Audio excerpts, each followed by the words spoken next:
Welcome back. पिछले दिन table के बारे में बात कर रहे थे, उसी को आगे बढ़ाते हैं। हमारा सेकेंड HTML है, इसको दो जगह खोलते हैं। एक बार डबल क्लिक करेंगे, ब्राउजर में खुल गया, और एक जगह हम नोटपैड में खोलते हैं, नोटपैड में खुल गया।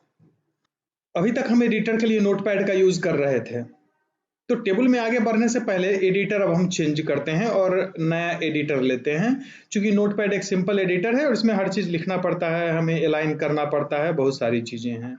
तो बेहतर एडिटर के लिए हम गूगल पे चलते हैं। बहुत सारा ऐसा एडिटर है जो फ्री है। जैसे अगर हम बात करें फ्री कोड एडिटर, तो यहाँ पर 15 बेस्ट फ्री कोड एडिटर के बारे में इंफॉर्मेशन दे रहा है। इसी साइट को हम खोल के देख लेते हैं। नोटपैड प्लस प्लस सबसे ऊपर है, तो नोटपैड प्लस प्लस का भी यूज कर सकते हैं हम कोडिंग के लिए। एटम का यूज कर सकते हैं, विजुअल स्टूडियो कोड का यूज कर सकते हैं, फ्री है। हम स्पेशली विजुअल स्टूडियो कोड को लाइक करते हैं, और एक और ब्रैकेट को, ये दोनों, ये ब्रैकेट ये भी फ्री है, कोड एडिटर है। नेटबिन्स कोड एडिटर है, ब्लूफिश कोड एडिटर है, विम कोड एडिटर है, गैनी एक नया एडिटर यहाँ पर है, एक कोमोडो एडिट, इमैक्स एडिट, ये सारा कोड एडिटर है। टेक्स्टमेट ये भी कोड एडिटर है मैक पे, तो ये देखे हैं, फ्री है। प्लेटफॉर्म मैक के लिए ही आता है, विंडोज के लिए नहीं है। तो हम फ्री कोड एडिटर में विजुअल स्टूडियो कोड को ज़्यादा लाइक करते हैं। तो विजुअल स्टूडियो कोड यहाँ पे सर्च कर लेना है गूगल में, फर्स्ट पेज पे चले जाना, फर्स्ट जो सर्च रिजल्ट आया वहाँ चले जाना है। और ऑटोमेटिक डाउनलोड फॉर विंडोज, चूंकि हमारा कंप्यूटर विंडोज है, ऑटोमेटिक डाउनलोड फॉर विंडोज है। और मैक कंप्यूटर पे करेंगे तो ऑटोमेटिक डाउनलोड फॉर मैक देगा। यहाँ पे ऑप्शन है सिलेक्ट करने का, जो भी आपका विंडोज है, विंडोज 64 बिट हो, मैक ओएस हो या लिनक्स हो, किसी के लिए भी हम डाउनलोड कर सकते हैं। डाउनलोड करके इंस्टॉल कर लेना है, वेरी सिंपल। और इसको स्टार्ट करने के लिए दो तरीका है। एक, स्टार्ट मेनू में जाते हैं और यहाँ पर हम कोड लिखेंगे तो विजुअल स्टूडियो कोड आ गया, इसको हम यहाँ से भी खोल सकते हैं, पहला तरीका। दूसरा तरीका ये है कि हम फाइल पे जब राइट क्लिक करके ओपन विथ नोटपैड करते हैं, ओपन विथ, यहाँ पर open with visual studio code भी होना चाहिए है नीचे, तो विजुअल स्टूडियो कोड के साथ भी खोल सकते हैं। एक तीसरा भी तरीका है कि हम डायरेक्ट कंसोल से इसको खोल लें, उसका भी अपना अलग बेनिफिट है। तो कंसोल से खोलने के लिए क्या करेंगे, CMD टाइप करेंगे और कमांड में आ गए। हमारा है ई ड्राइव के अंदर, तो ई में चले गए, CD करके चेंज कर लिए, माई फोल्डर में हम आ चुके हैं। और यहाँ पर लिखेंगे कोड स्पेस देके डॉट, यानी करंट फोल्डर में हमें कोड को खोलना है। और कोड के साथ हम चाहें तो नाम भी दे सकते हैं, तो कोड के साथ second.html ऐसा लिख के एंटर प्रेस करते हैं, तो ये कोड खोल देगा और सेकेंड HTML हमारा यहाँ अवेलेबल है। सिंपल। कोड विंडो के बारे में बता देते हैं। ये इधर फाइल एक्सप्लोरर है, यहाँ पे सारा फाइल हमें दिखता है। हम इसको फिलहाल एक बार क्लोज कर देते हैं, क्लोज कर दिए। अभी हम एक फाइल खोल के आए थे। जनरली क्या होता है कि जब हम किसी प्रोजेक्ट में काम करते हैं तो एक प्रोजेक्ट का फाइल एक फोल्डर के अंदर होता है। कोड एडिटर हमें, विजुअल स्टूडियो कोड जो है, हमें ये फैसिलिटी देता है कि हम फोल्डर को भी खोल सकते हैं। तो फाइल में जाते हैं और यहाँ पे ओपन फोल्डर है, ओपन फोल्डर पे क्लिक करते हैं। बाय डिफॉल्ट माई फोल्डर में ही है, क्योंकि वही हम लोकेशन लेके आए थे, और सिलेक्ट कर लेते हैं। अब क्या होगा कि हमारा जितना फाइल है सब लेफ्ट साइड में दिख रहा है, जिस फाइल पे क्लिक करेंगे उसको हम एडिट कर सकते हैं। सिंपल है। कंट्रोल W से फाइल बंद होगा, और किसी फाइल को अगर लंबा लिस्ट है सर्च करने के लिए कंट्रोल P कीवर्ड यूज होता है, कंट्रोल के साथ P। जनरली ये प्रिंट के लिए होता है। यहाँ पर अगर हम कोई फाइल खोजना चाहते हैं तो यहाँ पर नाम टाइप करेंगे, वो आ जाएगा, second.html लिख के एंटर प्रेस किए, वो खुल गया। सिंपल है। यहाँ पर हम ब्लैक थीम यानी डार्क थीम रखे हुए हैं, थीम भी हम चेंज कर सकते हैं। यहाँ मेनू में चले जाना है, यहाँ पे कलर थीम का ऑप्शन होता है, कलर थीम पे जाना है, और बहुत सारा थीम अवेलेबल है, जो थीम जिसको पसंद हो आप रख सकते हैं। इवन की फ़ॉन्ट वगैरह भी हम चेंज कर सकते हैं यहाँ सेटिंग में जाके। जो हमारा डिस्प्ले का फ़ॉन्ट है वो 18, फ़ॉन्ट साइज 18 है, इसको हम 20 कर लेते हैं, थोड़ा बड़ा हो जाएगा, और इसको क्लोज कर देते हैं। अब वापस second.html में, अब थोड़ा बड़ा बड़ा दिख रहा होगा, है ना।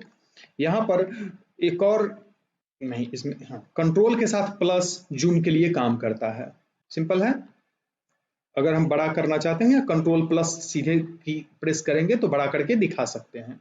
कंट्रोल माइनस से वापस फिर छोटा हो जाएगा। तो थोड़ा बड़ा ही रखते हैं। चलिए, इतना बड़ा काफी होगा। तो इस फाइल में पिछले दिन हम टेबल की बात कर रहे थे और ये टेबल बनाए थे। हम क्या करते हैं, एक और टेबल बनाते हैं। यहाँ हमें फैसिलिटी क्या मिलेगी, सो देखें। तो हम यहाँ पर एंटर प्रेस किए तो हमको टैब से आगे नहीं आना पड़ा, उसी के नीचे हम आ गए। और हमें यहाँ पर टेबल बनाना है तो हम लिखते हैं टेबल, ऊपर लिखा हुआ आ गया, है ना। हम डायरेक्ट भी टेबल लिख सकते हैं, ऐसे एंटर प्रेस करेंगे, टेबल का ओपनिंग क्लोजिंग ये दे दिया। ठीक है, ये बेनिफिट है। टेबल के अंदर हम डायरेक्ट क्या किए थे, टी आर का शुरू कर दिए थे, टेबल रो। ऐसा हम कर सकते हैं, गलत नहीं है। लेकिन टेबल के अंदर मेनली 3 ब्लॉक होता है, टेबल हेडर, टेबल फुटर और टेबल का बॉडी। तो सबसे पहले होता है टेबल हेडर, जिसको हम टी हेड बोलते हैं। तो टी हेड एक ब्लॉक हो गया। दूसरा ब्लॉक इसके अंदर होता है टी बॉडी। सीधे लेके एंटर प्रेस करते हैं, वो ओपनिंग क्लोजिंग दे देता है। ये सब बेनिफिट है कोड एडिटर का। फिर यहाँ आते हैं और यहाँ पर टी फुट लिखते हैं, टेबल फुटर आ गया। यानी कि हमारे पास अब 3 ब्लॉक है, टी हेड है, टी बॉडी है और टी फुट है। और इस तीनों में टेबल रो निश्चित रूप से होगा, यानी कि हमें टी आर लिखना है। टी आर के यहाँ भी हमें टी आर लिखना है, जितना रो लेना हो। हेडर में कितना रो रखना है, फुटर में कितना रो रखना है, बॉडी में कितना रो रखना है, ये हम डिसाइड कर सकते हैं। तो यहाँ भी टी आर लेते हैं और टेबल फुटर में भी हम टी आर लेते हैं। सिंपल, इसको अलाइन कर देते हैं। अब क्या है, टेबल हेड के अंदर जो टी आर लिखे हैं उसमें टी डी नहीं लेंगे, उसमें हम टी एच लेंगे टेबल हेडिंग के लिए। और सपोज 3 कॉलम बनाना है तो 1 2 3 कॉलम हो गया। ठीक है, इसमें हम लिख देते हैं नेम, इसमें लिख देते हैं क्लास और यहाँ पर लिखते हैं सब्जेक्ट। उसी तरीके से अब ये बॉडी है, ऐसा करते हैं। यहाँ पर नेम के बदले हम लिखते हैं प्रोडक्ट नेम, यहाँ पे कर देते हैं क्वांटिटी और यहाँ पे हम रखते हैं रेट, ज्यादा बेहतर है क्योंकि टेबल फुटर का भी हमें यूज करना है। अब यहाँ पर क्या करना है, टी डी देना है टेबल डेटा के साथ। सिंपल। और हम यहाँ भी 3 कॉलम लेंगे, सिंपल सी बात है। नंबर ऑफ रो, अब जितना हमें बॉडी में रखना है उतनी बार ये रिपीट होगा, ध्यान रखना है। तो पहला हम ले लेते हैं rice, quantity 10, rate 25, milk quantity 10, इसको क्वांटिटी 15 कर देते हैं और यहाँ पे रेट कर लेते हैं 40। एक और होना चाहिए था, जब क्वांटिटी और रेट है तो एक टोटल के लिए भी होना चाहिए था, तो हेडिंग में भी पहले जोड़ दें टोटल, है ना। और यहाँ भी टोटल जोड़ दें, इसी को कॉपी करते हैं, इसी के नीचे पेस्ट करते हैं और ये हो जाएगा 250। यहाँ पर भी एक होना चाहिए 600। ये टेबल हेड के अंदर जो यहाँ से यहाँ तक का एरिया है हाईलाइट कर रहा है, हमारा टेबल रो है, यानी एक रो है जो हेडिंग के रूप में हम यूज कर रहे हैं। जबकि टेबल बॉडी में हम 2 रो रखे हैं जहां 2 प्रोडक्ट को डिफाइन किए हैं। अब आते हैं टेबल फुटर में। तो टेबल फुटर में पहला कॉलम जो है वहां हम टोटल लिख लेते हैं, दूसरा कॉलम जो है उसमें क्वांटिटी है, तो क्वांटिटी में जो दोनों क्वांटिटी है उसका जोड़ ले लेते हैं। रेट में जोड़ लेने की आवश्यकता नहीं है क्योंकि रेट को जोड़ के लिखना उचित नहीं होगा। और फाइनल जो है वहां पर ग्रांड टोटल हम एक बना लेते हैं, तो 850 हो जाता है। इस तरीके का हमारा एक टेबल बना जिसमें कि हम टेबल बॉडी, टेबल हेड और टेबल फुटर का भी यूज किए हैं। वापस आते हैं, इसको बंद कर दें, इसका यूज अभी हमारे पास है नहीं। और ब्राउजर में आके रिफ्रेश करते हैं, हमारा नीचे टेबल बना है, ये रहा। एग्जैक्टली समझ में नहीं आ रहा है, ऐसा करते हैं, इसमें कुछ प्रॉपर्टी हम जोड़ देते हैं।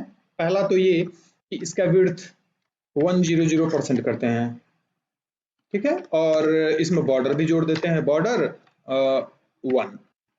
एंटर प्रेस करते हैं, ऑटोमेटिक डबल कोट के साथ ये दे देता है, तो गलती होने का चांस कम रहता है, तेजी से हम टाइप कर सकते हैं। तो इस तरीके का बना। ऑटोमेटिक दिख रहा है कि हेडिंग एक अलग स्टाइल में आ गया है, दिख रहा है ना, ऑटोमेटिक वो सेंटर भी हो गया है। लेकिन ऐसा फुटर के साथ नहीं होता है ये, तो हम इसको सिंपल रो में भी लेके यूज कर सकते हैं। हाँ, अगर हम चाहते हैं कि अब नीचे टोटल है तो ये बोल्ड रहे, चूंकि ये नंबर है तो राइट अलाइंड है, तो अलाइनमेंट प्रॉपर्टी ऑलरेडी बता चुके हैं। बोल्ड करना होगा तो हमें क्या लिखना होता है, स्ट्रॉन्ग, तो या बी, तो इसको बोल्ड करना है। काम करेगा? नहीं, ऐसे नहीं काम करेगा। यहाँ पर हमें स्ट्रॉन्ग लिखना होगा, स्ट्रॉन्ग लिखे और यहाँ पर टोटल। अब सही है?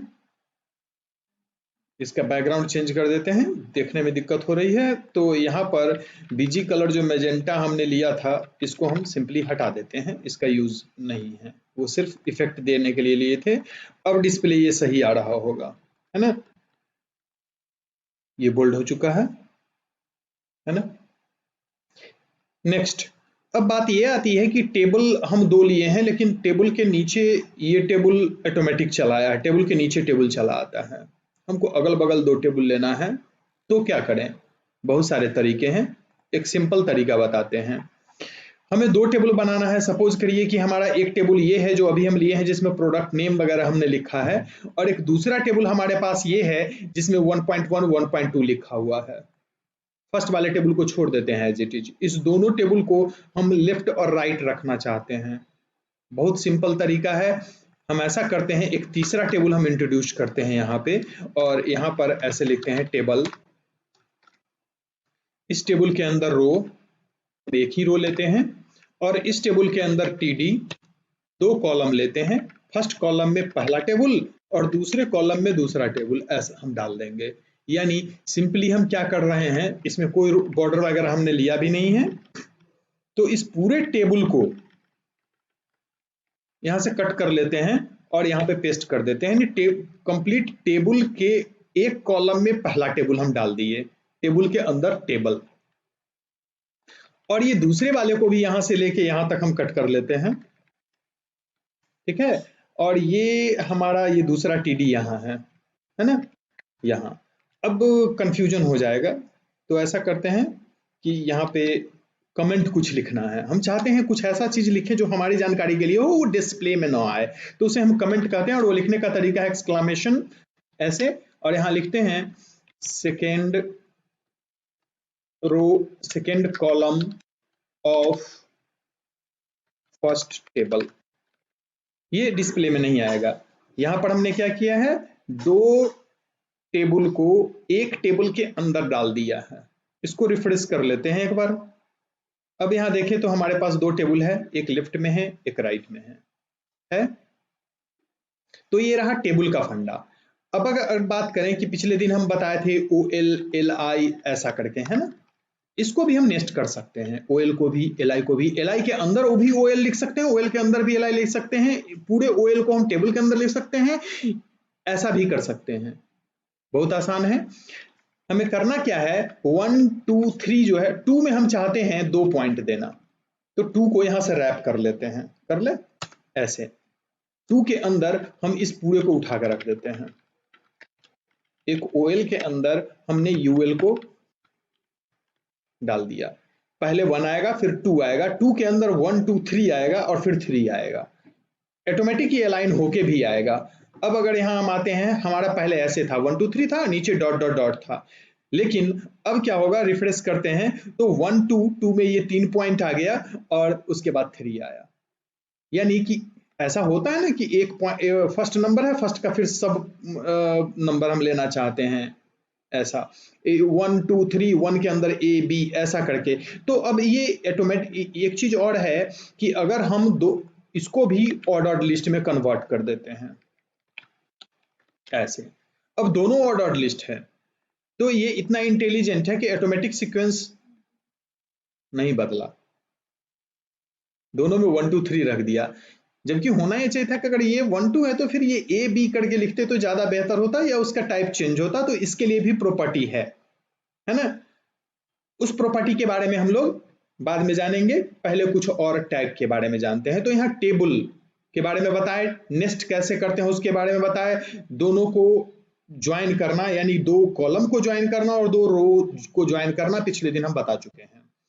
आगे कुछ और टैग के बारे में जानते हैं। सिंपल एक पैराग्राफ हम लिखते हैं, ऊपर ही चलते हैं। जैसे ये पैराग्राफ है, हमें स्क्वायर लिखने की जरूरत पड़ती है, उसको क्या बोलते हैं, सुपरस्क्रिप्ट बोलते हैं, है ना। तो इंडिया के पास हम एक SUP ऐसा लिखते हैं, ये SUP सुपरस्क्रिप्ट के लिए यूज होता है। और यहां पर हम लिखते हैं कंट्री ऐसा।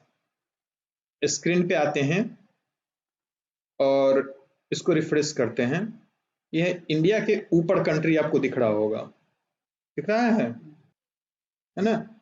तो जैसे सुपर स्क्रिप्ट होता है वैसे ही सब स्क्रिप्ट होता है जो नीचे लिखते हैं, तो उसके लिए लिखेंगे सब स्क्रिप्ट का 3 कैरेक्टर, SUP जैसे है वैसे ही SUB होगा सब स्क्रिप्ट के लिए। तो ऐसा करते हैं यहाँ THE जो है इसको SUB से बंद कर लेते हैं, SUB सब स्क्रिप्ट के लिए, और ऐसे लिख देते हैं। अब अगर इसका प्रीव्यू देखें तो ये THE जो दिख रहा है वो नीचे आ चुका है। तो ये रहा सब script, super script. Next tag हमारा होगा इमेज टैग। इमेज लेने के लिए सिंपल लिखते हैं IMG SRC मतलब सोर्स, इमेज का सोर्स क्या होगा, दैट्स ऑल। ये इमेज दे देगा, लेकिन उसके लिए हमें एक इमेज का फाइल चाहिए होगा। तो इसको मिनिमाइज करते हैं और एक इमेज फाइल की हमें जरूरत है, वो हम कहीं से ले लेते हैं। मोस्ट प्रोबेबली इस फोल्डर में कुछ इमेज होना चाहिए, ये है, ये पिक्चर हम ले लेते हैं और इसको हम अपने फोल्डर में डाल लेते हैं, जो हमारा जहां हम काम कर रहे थे। तो जहां हम काम कर रहे थे वहीं पे पिक्चर को डाल देते हैं, ठीक है। इसका नाम abc.png, एक्सटेंशन क्या है, PNG, ध्यान रखना है। हम यही नाम यहाँ पे लिखेंगे SRC में ABC। यहाँ पर इंटेलिजेंस काम करता है, ऑटोमेटिक ABC PNG को दिखा भी रहा है, ये बेनिफिट है कोड एडिटर का। तो ABC PNG लिखते हैं, वापस आते हैं, यहाँ आते हैं और इसको रिफ्रेश करते हैं। आया इमेज, ये रहा, इतना बड़ा इमेज आया है। एक्चुअली जितना बड़ा इमेज था उतना बड़ा इमेज आ गया है ना। इमेज को हम हाइट और विड्थ दे सकते हैं और इसके लिए हमें प्रॉपर्टी यूज करना पड़ेगा। तो यहाँ पर लिखेंगे height equal to 100 pixel and width equal to 100 pixel. लेकिन जैसे ही आप हाइट विड्थ डिफाइन करते हैं, इमेज का एस्पेक्ट रेशियो जो है वो गड़बड़ हो सकता है कोई इमेज टॉल हो, कोई इमेज वाइड हो, तो वो दिखेगा खराब अगर हाइट विड्थ हम असाइन करते हैं तो। सिंपल सी बात है। तो या तो इमेज एक्चुअल साइज में आएगा या जो हम हाइट विड्थ डिफाइन करते हैं उस हाइट विड्थ में वो दिखाएगा। तो ये रहा IMG। लेकिन एक चीज यहाँ हम बताएं कि जब भी हम कोई प्रोजेक्ट बनाने चलते हैं तो एक चीज ध्यान रखना है कि इसमें इमेज भी होगा और भी तरह का फाइल होगा, तो सारा एक जगह रखना कहीं से बुद्धिमानी नहीं है। उसको इमेज को हम इमेज फोल्डर के अंदर डाल दे, ज्यादा बेहतर रहेगा। इसके अंदर हम डाल देते हैं, है ना। अब दिखना बंद हो जाएगा पिक्चर, तो हमको यहाँ पर आके चेंज करना होगा कि ये ABC PNG जहां ये फाइल है वहां पे नहीं है, अब कहाँ है, तो ये फाइल जहां पे है वहीं पे इमेज नाम का फोल्डर है और उसके अंदर है ABC PNG। ऐसे लिखना है हमेशा, यानी रिलेटिव पाथ यूज करना है। ऐसा नहीं कि किसी और ड्राइव में जाके डाल दिए वहां का पता बता रहे हैं, ये यूज नहीं करना है। इस बात को हमेशा गांठ बांध लेनी है। तो इमेज फोल्डर के अंदर हमारा ABC PNG है, यहां आते हैं, सिंपली रिफ्रेश करते हैं, no change, simple. Next tag, अब यहां पे एक और टैग हम डालते हैं, बता रहे हैं A, इसको एंकर टैग बोलते हैं। ऊपर डालते हैं, ज्यादा बेहतर होगा। ऊपर आते हैं, सबसे ऊपर पेज पे जहां हेडिंग 1 हमने लिखा है उसके भी ऊपर लिखते हैं A href hyper link reference, इसको बोलते हैं A href इक्वल टू, और बंद करेंगे और बीच में टेक्स्ट लिखेंगे। सपोज बीच में हमने टेक्स्ट लिखा क्लिक हेयर, और हाइपर लिंक रेफरेंस पे यहाँ फाइल, उस फाइल का नाम देना है जिसको कि हम खोलना चाहते हूं। तो हमारा पहले से एक फाइल बना हुआ है माई फर्स्ट HTML, उसी फाइल का नाम देते हैं, यानी HTML फाइल का ही नाम देना है यहाँ। और भी तरह के फाइल का नाम दे सकते हैं जिसके बारे में हम बताएंगे अभी। तो यहाँ पर लिखते हैं my first page dot HTML, text में लिखा हुआ है क्लिक हेयर, ये href के अंदर है। href के अंदर हमेशा उस फाइल का नाम देना, फाइल किसी फोल्डर के अंदर है तो यहाँ पे पहले फोल्डर का नाम यानी रिलेटिव पाथ हमें देना पड़ेगा। वापस आते हैं ब्राउजर में और इसको रिफ्रेश करते हैं, ऊपर आते हैं, यहाँ पे क्लिक हियर लिखा हुआ है, इस पे क्लिक करते हैं, इस पेज पे आ गए। ये पहला पेज था जो उसके पिछले दिन हम बनाए थे। यहाँ से फिर बैक चलते हैं तो हम अपने पेज पे आ जा रहे हैं।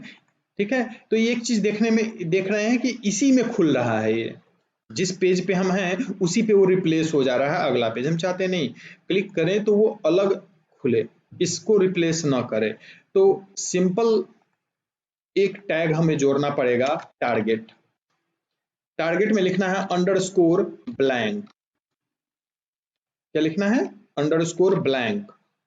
अब अगर हम रिफ्रेश करें, यहाँ पे पेज को रिफ्रेश बार बार करना पड़ेगा जब भी हम कोड में कोई चेंज करते हैं। तो रिफ्रेश करते हैं और क्लिक हियर पे क्लिक किए, अलग से खुला। इसको बंद कर दें, इस पे क्लिक करते ही एक अलग से टैब खुलता है, उस टैब में खुलेगा। तो अंडरस्कोर ब्लैंक ये रहा। अब किसी और तरह का फाइल अगर हमें खोलना हो, जैसे कोई पीडीएफ फाइल का लिंक हमें देना है, तो जैसे हम HTML का लिंक दिए हैं वैसे ही किसी पीडीएफ फाइल का भी लिंक ले सकते हैं। तो ऐसा करते हैं, एक फोल्डर है यहाँ, और यहाँ पे ये हमारा एक फाइल है पीडीएफ, इसको हम कॉपी कर लेते हैं और हम अपने पेज पे आते हैं, इमेज के अंदर इसको पेस्ट कर देते हैं और इसका नाम हम रख देते हैं XYZ, शॉर्ट नाम रख लिए हैं। और यहाँ आते हैं, एक और लिंक बनाते हैं। ये पहला लिंक था, इसके नीचे एक और लिंक हम बना दिए और इसको लिखते हैं PDF फाइल, और यहाँ पे PDF फाइल का रेफरेंस देते हैं। वहाँ टेक्स्ट कुछ भी लिख सकते हैं, ये कंप्लीट आपकी मर्जी के ऊपर है क्या दिखाना चाहते हैं यूजर को। और यहाँ पे उस फाइल का पाथ देना है। फाइल हमारा इमेज के अंदर जो है XYZ PDF है ना। इस ये भी अंडरस्कोर ब्लैंक लगा हुआ है, यानी अलग खोलेगा, ये फिक्स है। किसी और तरह का फाइल अगर हो, रिफ्रेश करते हैं, ये रहा PDF फाइल, इस पे क्लिक करते हैं, ये अलग पेज पे जाकर खुल गया। सिंपल। अगर यहाँ पे हम HTML या यूं कहें कि वैसा कोई भी फाइल का रेफरेंस देते हैं जो कि वेब पेज के द्वारा सपोर्टेड नहीं है, HTML, HTM, SHTML, PHP, इस तरह का जो पेज होता है वो वेब पेज के द्वारा सपोर्टेड होता है, तो वो डायरेक्ट पेज खोल देता है। लेकिन कोई ऐसा फाइल देते हैं जो कि सपोर्टेड नहीं है, जैसे कि हम अगर यहाँ पे अगर पिक्चर फाइल का भी पाथ दे तो पिक्चर खोल देगा अलग जाके, कंप्लीट पिक्चर को एक्चुअल साइज में हमें दिखा देगा। लेकिन हम MS वर्ड के फाइल का रेफरेंस दे देते हैं, MS एक्सेल के फाइल का रेफरेंस देते हैं, तो वो फाइल नहीं खोलेगा। क्लिक करते हैं, उसे डाउनलोड कर देगा। लेट्स ट्राई, मिनिमाइज करते हैं इसको, और एक्सेल फाइल हमारे पास होना चाहिए इस फोल्डर में। ये वर्ड का फाइल है, इसी को कॉपी कर लेते हैं और इस फाइल को हम अपने वर्किंग डायरेक्टरी के अंदर रख लेते हैं, इमेज फोल्डर के अंदर हम रख रहे हैं। इस फाइल का नाम दे देते हैं वर्ड, एक्सटेंशन है word.docx। वैसे याद रखने की जरूरत नहीं है, यहाँ जब हम टाइप करेंगे तो इंटेलिजेंस में आ जाएगा, जो कि नोटपैड में नहीं आता है। वर्ड फाइल यहाँ लिख देते हैं और यहाँ पे हमें उस फाइल का पता बताना है, तो इमेज के अंदर word.docx था। पेज पे आते हैं और रिफ्रेश कर लेते हैं, यहाँ देखिए वर्ड फाइल आया, लेकिन इस पे जब हम क्लिक करेंगे तो डाउनलोड हो जाएगा। क्लिक किए, ये डाउनलोड हो गया, नीचे यहाँ कॉर्नर पे दिख रहा होगा, है ना। ये फाइल खुल के नहीं आएगा, वैसा ही फाइल केवल खुल के आएगा जो कि ब्राउजर के द्वारा सपोर्टेड है, PDF ब्राउजर के द्वारा सपोर्टेड है, खुल गया था, HTML ब्राउजर के द्वारा सपोर्टेड है, वो अलग लिंक में एक पेज की तरह खुल जाता है। लेकिन वर्ड फाइल चूंकि सपोर्टेड नहीं है, वो डाउनलोड हो जाता है।